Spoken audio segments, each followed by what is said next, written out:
नमस्कार, आप देख रहे हैं संसद टीवी और मैं हूं आपके साथ अमृता चौरसिया। आपके खास कार्यक्रम आपका कानून लेकर, एक ऐसा मंच जहां बात होती है आपके हक की, आपकी आवाज की।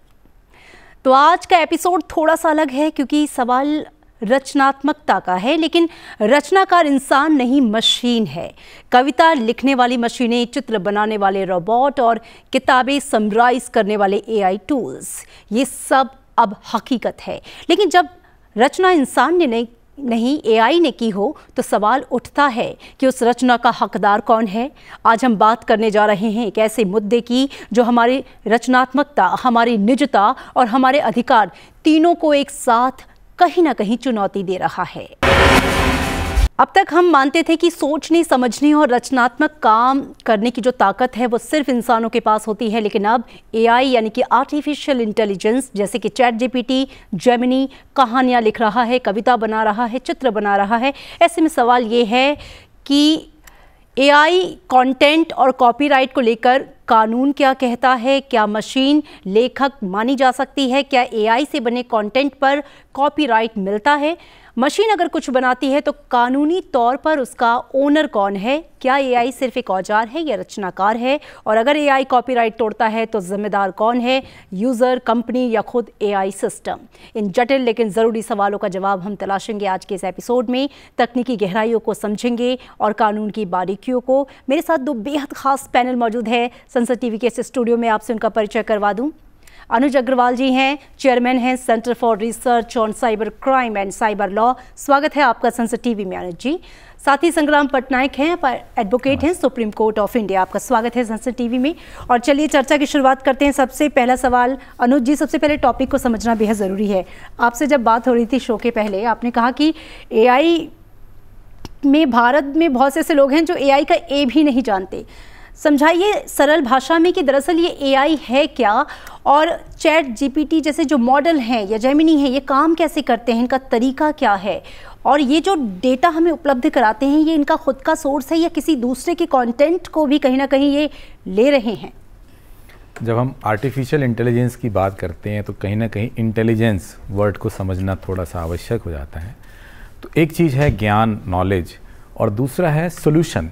उस ज्ञान के आधार पर हमें किसी समस्या का समाधान निकालना।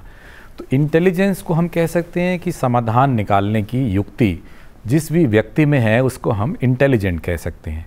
अब अगर यही युक्ति जो कि समस्याओं को निदान करने की क्षमता अगर मशीन में आ जाए तो हम उसे कहीं ना कहीं आर्टिफिशियल इंटेलिजेंस कह सकते हैं, जहाँ सोचने, समझने और उसके बाद युक्ति निकालने की पूरी क्षमता अगर किसी मशीन में आ जाती है, कंप्यूटर में आ जाती है, तो हम ये कह सकते हैं कि उस कंप्यूटर में या उस मशीन में आर्टिफिशियल इंटेलिजेंस है, क्योंकि अब वो समस्याओं को समझ रही है और उसका समाधान भी दे रही है।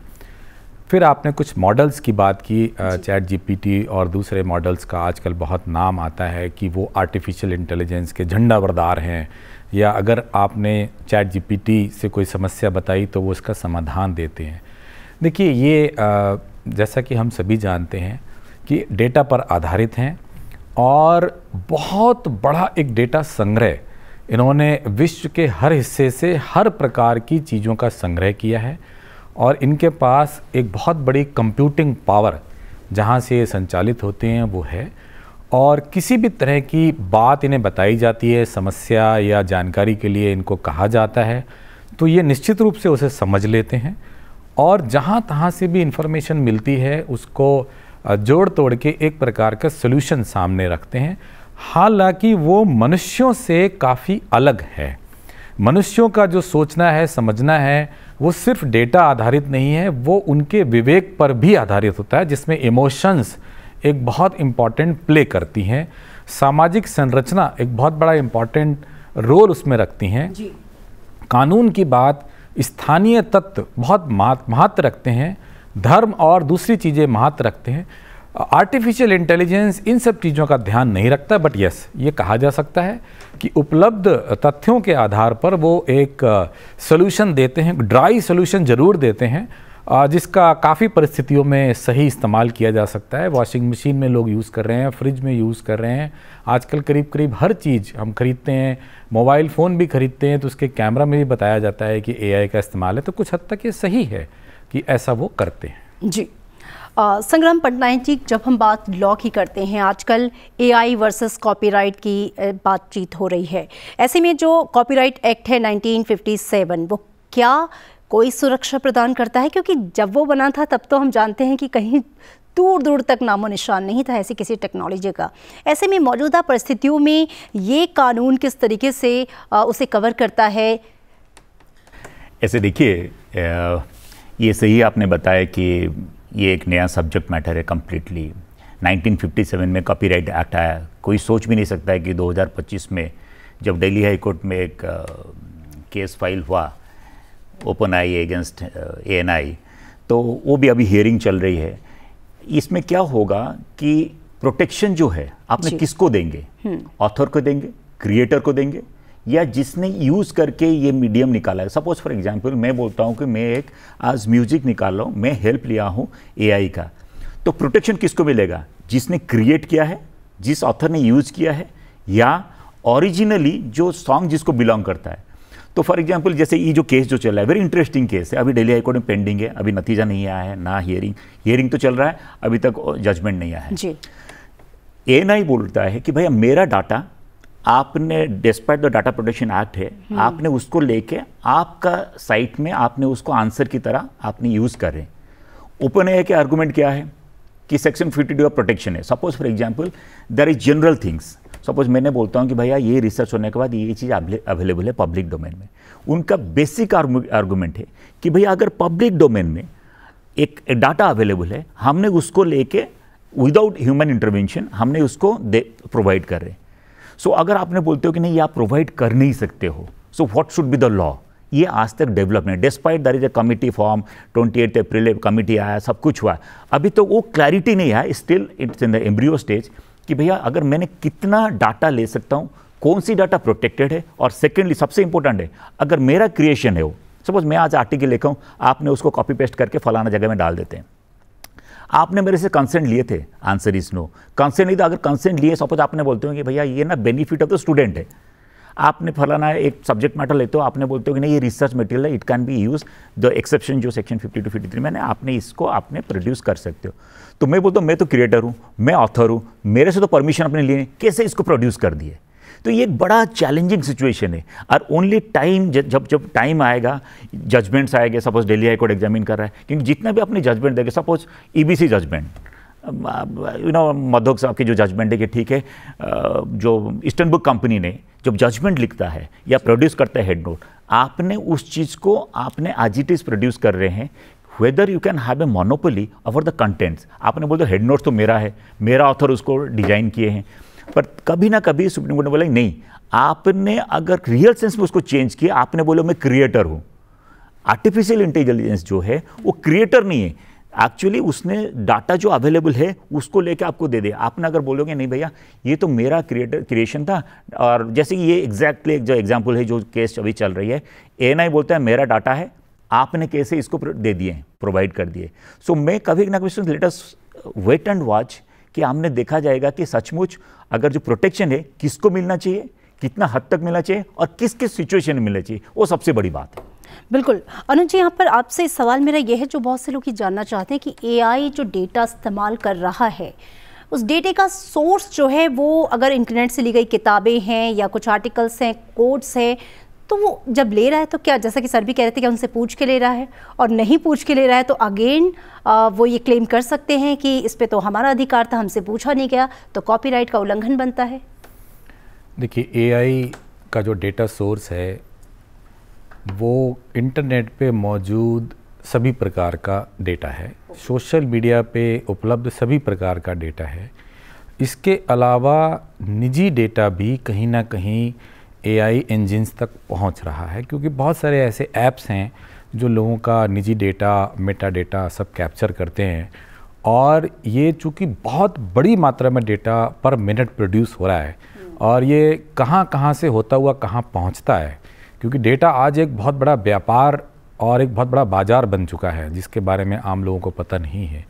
तो ये भी पता लगाना मुश्किल है कि सोर्स क्या है, लेकिन निश्चित रूप से जो AI इंजन्स की ट्रेनिंग है उसके लिए एक बहुत बड़े डेटा स्रोत की उन्हें आवश्यकता है, और वो सभी प्रकार का डेटा उठा रहे हैं, ले रहे हैं, सभी स्रोतों से ले रहे हैं, सभी क्षेत्रों से ले रहे हैं, पूरी दुनिया से इकट्ठा कर रहे हैं, सभी प्रकार का डेटा ले रहे हैं, और एक बहुत बड़ा प्रोसेसिंग करने के बाद ही वो उसको एक रिफाइंड फॉर्म में लोगों के सामने प्रस्तुत कर रहे हैं। अब प्रश्न ये आता है कि वो डेटा किसका था और उस पर किसका कितना प्रोटेक्शन राइट बनता है।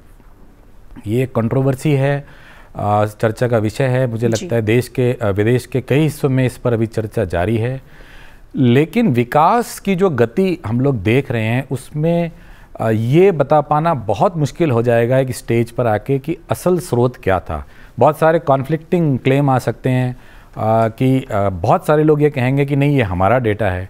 तो अल्टीमेटली पब्लिक गुड के लिए अगर डेटा को यूज़ किया जा रहा है तो शायद ये अलाउ करना ही पड़ेगा, किया ही जाएगा। हाँ, अगर रिप्रोड्यूस कर रहे हैं, बिल्कुल हूबहू नकल कर रहे हैं, तो वो तो निश्चित रूप से कॉपीराइट का वायलेशन है। लेकिन अगर उसका कुछ हिस्सा उठा के, कुछ दूसरे का हिस्सा उठा के और कुछ नया बना रहे हैं तो शायद कॉपीराइट के प्रोटेक्शन देना थोड़ा मुश्किल हो जाएगा, क्योंकि अमाउंट बहुत बड़ा होने वाला है। किसी एक किताब या किसी एक आर्टिकल या किसी एक की जानकारी को ही यूज़ नहीं करेंगे ये इंजन। ये तो कहीं से भी इनको जानकारी मिलती है, इनका इतना स्कोप बढ़ चुका है, ये उसको पूरी तरह से जंबल कर देते हैं और ऐसे प्रस्तुत करते हैं जैसे ये उनका अपना है। तो ये डिबेट जारी रहेगी, लेकिन ये रुकेगा नहीं, ये होकर ही रहेगा। बिल्कुल। इसमें सर एक चीज़ और है, जैसा कि आपने कहा कि पर्सनल डेटा भी यूज़ कर रहे हैं, जो कि मुझे लगता है वो तो सीधे सीधे निजता का जो हनन है वो कहीं ना कहीं उस तरफ है। इसमें किसी न किसी की रेगुलेशन या रोक की तो ज़रूरत है ही, क्योंकि कई बार लोगों की पर्सनल जानकारी अगर शेयर हो जा रही है AI के माध्यम से। हालांकि इसमें एक अच्छी बात यह है कि AI से अगर आप पूछते हैं ChatGPT से कि सोर्स क्या है इस कंटेंट का, तो वो उसमें बाकायदा वो लिंक के साथ वो सोर्स देते हैं। देखिए, निजता के ऊपर कानून है, और हमारे देश में भी एक नया कानून भी आया है, DPDP एक्ट 2023। लेकिन अगर लोग अपनी मर्जी से अपना निजी डेटा पब्लिक प्लेटफॉर्म पे शेयर कर रहे हैं तो फिर वो स्वयं ही अपनी निजता को पब्लिक कर रहे हैं, फिर वो प्रोटेक्शन की डिमांड नहीं कर सकते। अच्छा। और उस केस में जितने भी सोशल मीडिया प्लेटफॉर्म्स हैं, चाहे हम गूगल की बात करें, जीमेल या ट्विटर, वो सभी जो एग्रीमेंट कराते हैं वो ये कहते हैं कि अगर कोई डेटा आपको निजी रखना है तो फिर आप पब्लिक प्लेटफॉर्म्स पर ना डालें। अगर आप डाल रहे हैं तो फिर आप इस बात की कंसेंट दे रहे हैं कि लोग उसको देखेंगे, पढ़ेंगे, समझेंगे, कोई कॉपी भी कर सकता है और उसमें AI इंजन भी हो सकता है। तो अगर कोई ऐसा डेटा आपको लगता है जो बिल्कुल निजी है तो फिर निश्चित रूप से आप उसे निजी ही रखें, उसे पब्लिक प्लेटफॉर्म पर ना लाएं। अगर लोग देखेंगे तो लोग तो फिर उसका इस्तेमाल करेंगे। अगर सड़क पे आप जा रहे हैं और CCTV जगह जगह लगे हुए हैं तो फिर आप ये नहीं कह सकते कि मेरा फोटो क्यों लिया जा रहा है। ये तो पब्लिक प्लेस है, आप फिर घर में रहिए। स्वाभाविक है, सोशल मीडिया पे अगर आपने कोई पोस्ट डाल दी तो उसका कोई भी इस्तेमाल कर सकता है और उसको रीयूज रीपोस्ट कर सकता है, और आप क्लेम तो कम से कम नहीं कर सकते निजता के अधिकार को लेकर।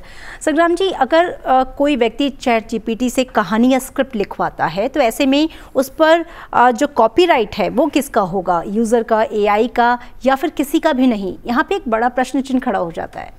देखिए, मैं थोड़ी सी एक पॉइंट बस ऐड कर लूँ जी। मैं गारंटी के साथ बोलता हूँ कि आप दोनों इतने बढ़िया, आप एक इतने अच्छे एंकर है, आप मेरा लर्नेड फ्रेंड अनु जी, अगर आज अपने AI में जाए, आपका नाम डाल दीजिए, आपके बारे में सारा डाटा आ जाएगा। ये क्या कंसेंट मेरा लिया गया था? नहीं। आज मैंने अभी जब आ रहा था आपकी स्टूडियो में, मैंने सोचा कि लेट मी ट्राई, मैं कोशिश कर रहा था, मेरा नाम डाला, उसमें मेरा बारे में जो लिख के दे दिया AI में, ChatGPT में, मुझे खुद नहीं पता है ना। ये नहीं कि मैंने डाटा जानबूझ के मेरा दिया हूं, नहीं, मेरा पर्सनल डाटा, निजी डाटा मैंने कभी किसी को नहीं दूंगा, सिंपल। सर, यहाँ पे मैं थोड़ा सा रोक के चीज पूछना चाहूंगी, जैसा कि अनुज जी कह रहे थे कि जो चीजें आपने पब्लिक डोमेन में खुद डाली हैं, चाहे वो सोशल मीडिया के किसी भी प्लेटफॉर्म पे हो, उसे तो वो एक्सेस कर ही सकता है। कुछ जो इन्फॉर्मेशन है वो पब्लिक डोमेन में नहीं है, बट मैं एक लॉयर हूँ, मैं ये मैटर आर्गू किया हूँ या मैटर आर्गू नहीं। सपोज आपने गूगल में जाइए, डाल दीजिए, मेरा बारे में कुछ इन्फॉर्मेशन आपको मिल जाएगा, वो उसमें कोई डाउट नहीं है। बट दरअसल जो चैट जीपीटी आपके कंसाइज फॉर्म में मेरे को कुछ चीज़ इन्फॉर्मेशन दे रहा है, सुनने में तो अच्छा लगता है। जब चैट जीपीटी का आपने पढ़ेंगे, जो भी रिसर्च पेपर आपने पढ़ेंगे, आपने डाल दीजिए, ओहो इट्स ए ब्यूटीफुल लैंग्वेज। इस तरह बढ़िया लैंग्वेज आपको 1 मिनट में कोई प्रिपेयर करके दे नहीं सकता, ये तो फायदा है। बट मेरा इन्फॉर्मेशन किसी के पास जाए without my consent, without my knowledge, ये कहीं ना कहीं पर ये डेंजरस हो सकता है कि मिसयूज अगर होगा तो। नंबर 2, आपने एक सिंपल क्वेश्चन पूछे कि एक ऑथर है, उसने एक क्रिएटिव आइडिया, उसने चाहे पोएम लिखा है, एक ऐसे लिखा है, एक नोवेल लिखा है, कुछ भी लिखा है।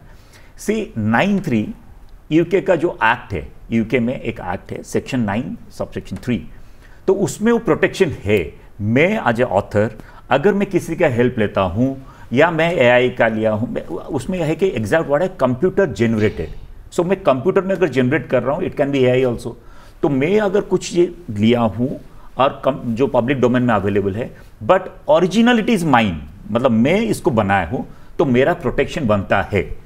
In comparison to that provision, India में कॉपीराइट एक्ट में ये प्रोविजन है नहीं। सेकेंड, ये जब आपने आज बोले ना कमिटी बना है, कमिटी में मैं जो एक्सपेक्ट करता हूँ ये क्लैरिटी आना चाहिए, कॉपीराइट किसको कितना अपने ले सकते हैं और विदाउट कंसेंट अपने प्रोड्यूस कर सकते हैं नहीं। सबसे जो बड़ी बात है जो मैंने अभी शुरू किया था जी, कि आपने जो कॉपीराइट देंगे किसको देंगे, ह्यूमन फॉर्म में तो है नहीं, उसका क्या लॉस हुआ है। मैंने आज एक्चुअली डिबेट करा था मेरे कुछ जूनियर कोलीग के साथ, उसने बोले कि human loss, sorry monetary loss नहीं होगा।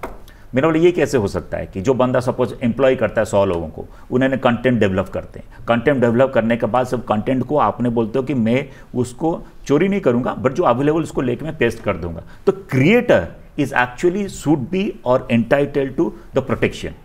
मैं सपोज हेल्प ले सकता हूं किसी का, बट मैंने सपोज क्रिएट कर दिया एक आर्टिकल, तो मेरे को प्रोटेक्शन मिलना चाहिए, रादर देन कि आपने बोल रहे हो कि नहीं चैट जीपीटी को प्रोटेक्शन मिलना चाहिए। चैट जीपीटी में जो बंदा उसको क्रिएट किया है, जो आदमी ने उसको मेहनत किया है, बेशक वो हेल्प लिया, उसको प्रोटेक्शन मिलना चाहिए। May be with the passage of time ये डेवलप होगा और उसको प्रोटेक्शन मिलेगा। ठीक है। अनुज जी, जो इंडिया में लॉज हैं इस समय, वो ऑथर या क्रिएटर को इंसान मानते हैं, मतलब अभी तक तो नहीं है कि एआई जो है वो कोई रचनाकार या लेखक हो। तो क्या कानून में बदलाव करके एआई को, आपको लगता है आने वाले समय में क्रिएटर का दर्जा दिया जा सकता है? क्योंकि एआई को रेगुलेट करने के लिए लॉ लाने की बात तो हो रही है, कमिटीज़ भी गठित की गई हैं, तमाम चीज़ चल रही हैं, इवॉल्विंग सिचुएशन में हम हैं। तो क्या फ्यूचर में ऐसी तस्वीर दिख सकती है? मुझे लगता है थोड़ा सा गलतफहमी है एआई के बारे में। AI is not in itself a creator and owner. AI is always helping somebody. Okay, assist कर रहा है, चाहे वो किसी इंडिविजुअल को कर रहा है, किसी ऑर्गेनाइजेशन को कर रहा है, किसी सरकार को कर रहा है, किसी भी संस्था को कर रहा है। अगर बात ये आएगी कभी भी कि AI itself is now the creator and the author and the owner, तो सबसे बड़ा जो एक मॉरलिटी का इशू आएगा कि आफ्टर ऑल ज़रूरत क्या है इसकी हमें। हम तो सिर्फ उसी चीज़ को ओरिजिनल मानेंगे या समाज के लिए अच्छा मानेंगे जिसका कोई डिफाइंड ओनर है। कोई तो पर्पस होना चाहिए क्रिएटिविटी का, चाहे कोई गाना बनाया जा रहा है, कोई आर्टिकल लिखा जा रहा है, कोई भी नई चीज़ बनाई जा रही है, कोई इन्वेंशन हो रहा है। अल्टीमेटली अगर वो ह्यूमन सोसाइटी के बेनिफिट के लिए नहीं है तो उसका कोई मतलब नहीं है। ऐसे बहुत सारे इन्वेंशन हो सकते हैं जिनका कोई मतलब नहीं है। तो इसी प्रकार से अगर एआई अपने आप कुछ बना रहा है जिसका ह्यूमन से कोई कनेक्ट नहीं है, ह्यूमन का कोई डायरेक्शन नहीं है उसमें, तो वो बिल्कुल बेकार है। और ऐसी कोई चीज़ होने वाली नहीं है कि एआई को कभी हम ओनर या मान लें। वो ऑथर हो सकता है but on behalf of somebody assisting somebody. AI को खुद ओनरशिप देने का कोई मतलब नहीं है। और इसका मतलब तो सिर्फ ये है कि जो लोग उस एआई के इंजन को कंट्रोल कर रहे हैं हम उन्हें ओनरशिप दे रहे हैं, तो ये एक इनडायरेक्ट तरीका है। तो ये तो कोई बात नहीं हुई। एआई कभी ओनर नहीं है, एआई के अपना कोई विवेक नहीं है, अपनी कोई मोरालिटी नहीं है, तो इसलिए उसके क्रिएशन को ओनरशिप नहीं दी जा सकती। ठीक है, एक और इससे जुड़ा हुआ बहुत ही इंपॉर्टेंट क्वेश्चन मैं सोच रही हूँ साथ में ही पूछ लूँ कि जो टेक्स्ट एंड डाटा माइनिंग है, टीडीएम, वो क्या है और एआई इसका इस्तेमाल कैसे करता है, उसमें एआई का रोल क्या है? क्या टीडीएम के जरिए कॉपीराइट सामग्री बिना किसी इजाज़त के ट्रेनिंग के लिए इस्तेमाल करना कानूनी रूप से ठीक है? और जैसा कि पहले भी मैंने पूछा कि एआई को आपने कहा क्रिएटर तो नहीं कहा जा सकता, वो असिस्ट कर रहा है, तो ऐसे में जो मौलिकता है, यानी कि एआई खुद कुछ नहीं कर रहा, वो दरअसल कहीं ना कहीं टेक्स्ट और डेटा की माइनिंग कर रहा है और वहीं से चीज़ों को उठा रहा है और दे रहा है। isn't it? बहुत अच्छा आपने प्रश्न किया। जैसा कि मैंने पहले भी बताया कि एआई के जो इंजन्स हैं या जो उसके सोचने समझने की क्षमता जिसे हम मान रहे हैं, उसको विकसित करने के लिए एक बहुत बड़े डेटा सोर्स की आवश्यकता है उनको ट्रेन करने के लिए।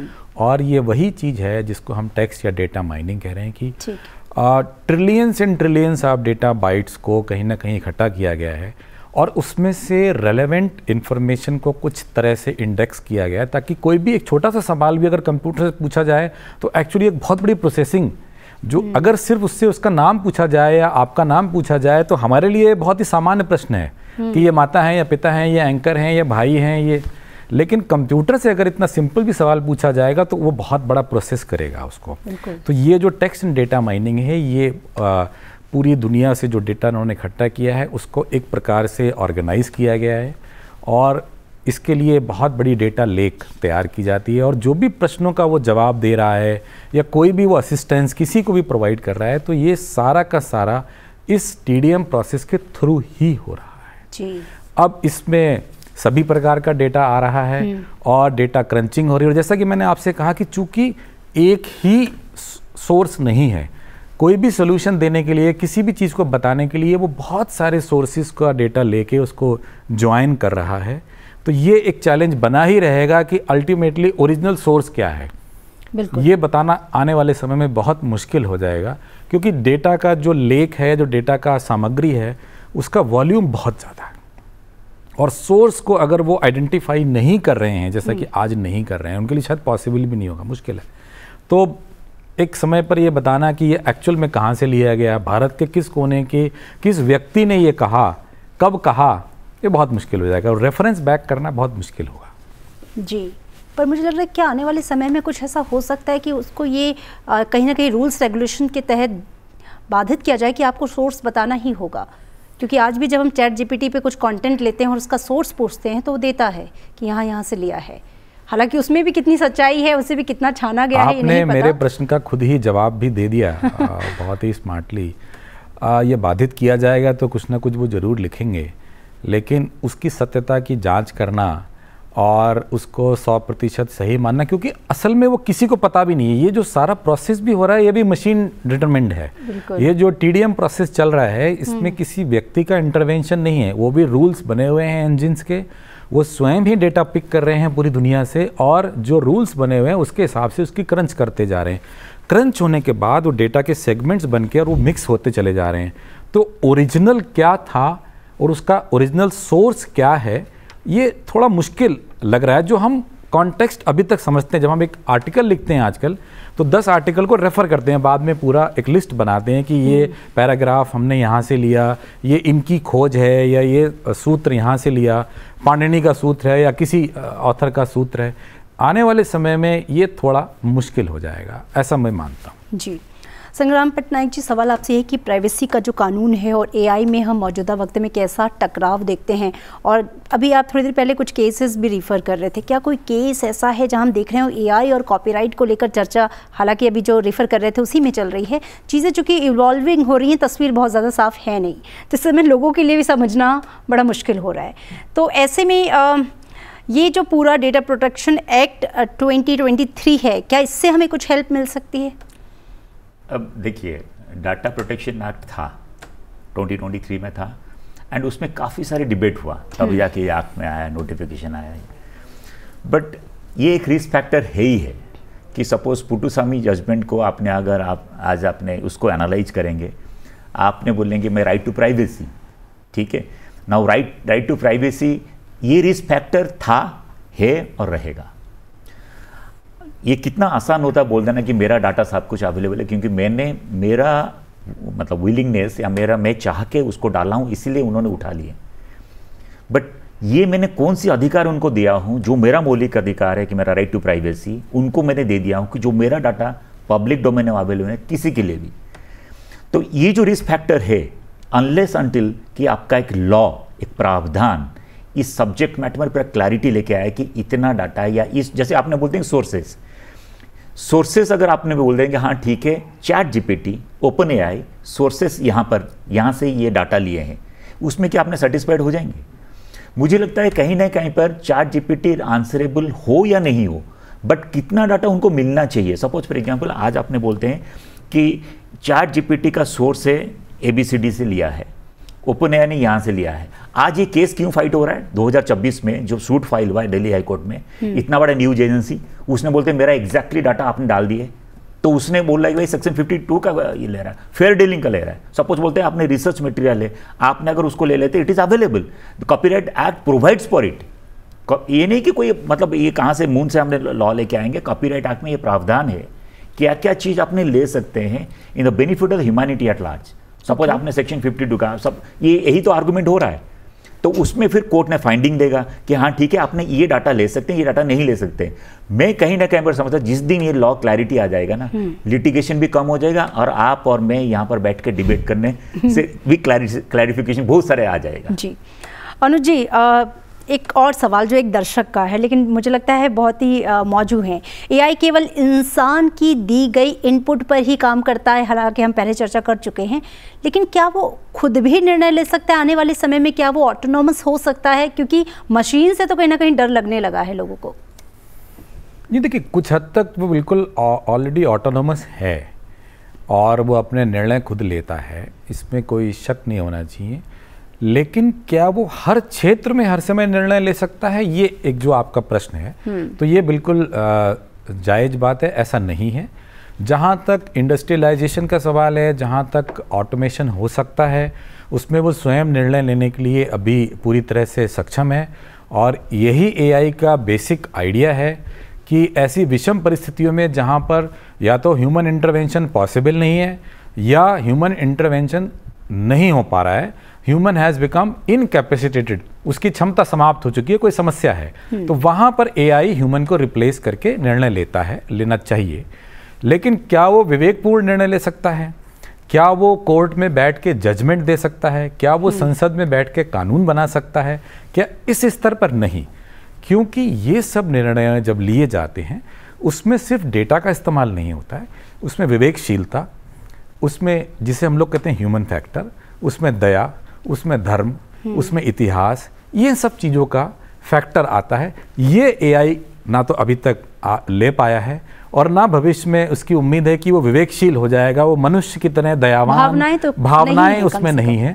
तो बहुत सारे निर्णय जहाँ भावनाएं महत्वपूर्ण हैं वो नहीं हो पाएंगी, लेकिन जितने भी मैकेनिकल डिसीजंस हैं उनको अभी तक ऑटोमेट किया जा चुका है और वो आने वाले समय में सोफिस्टिकेशन बढ़ेगा। आज AI से ऑपरेशन हो रहे हैं, जहां हार्ट के ऑपरेशंस AI खुद कर रहा है और तरह तरह के ऑपरेशंस हो रहे हैं, छोटे छोटे रोबोट बना के बॉडी के अंदर भेज दिए गए हैं और वो खुद ही ऑपरेशन करके बाहर आ जाते हैं, बहुत छोटे।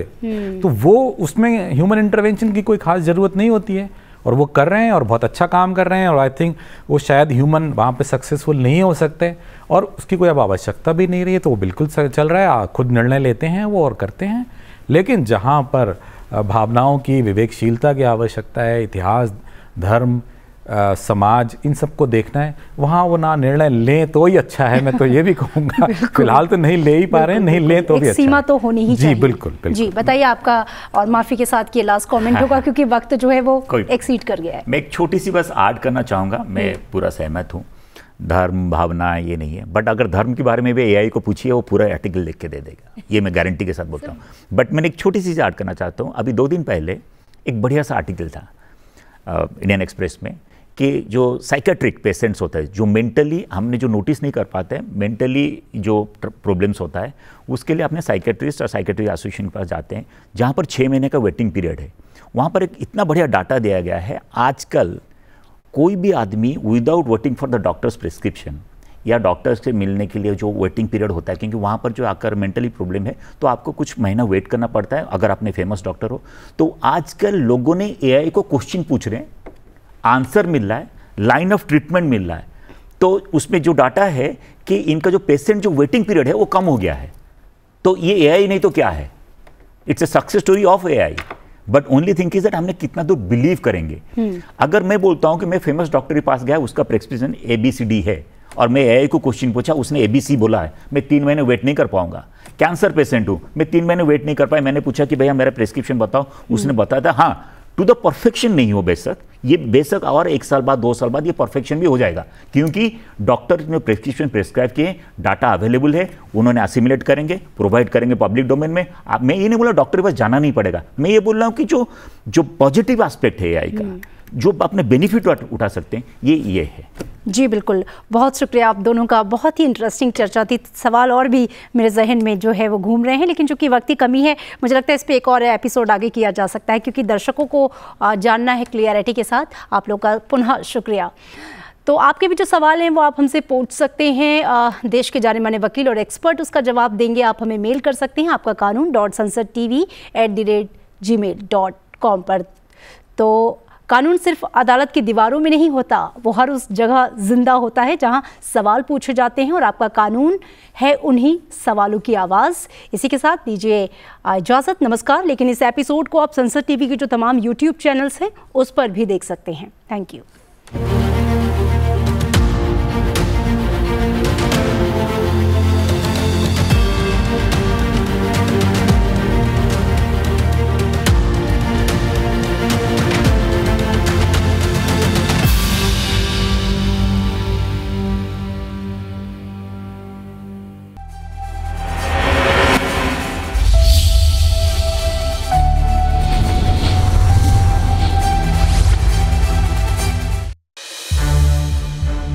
संसद टीवी के और भी प्रोग्राम्स देखने के लिए सब्सक्राइब करें हमारा YouTube चैनल, और हाँ, इन्हें लाइक और शेयर करना ना भूलें।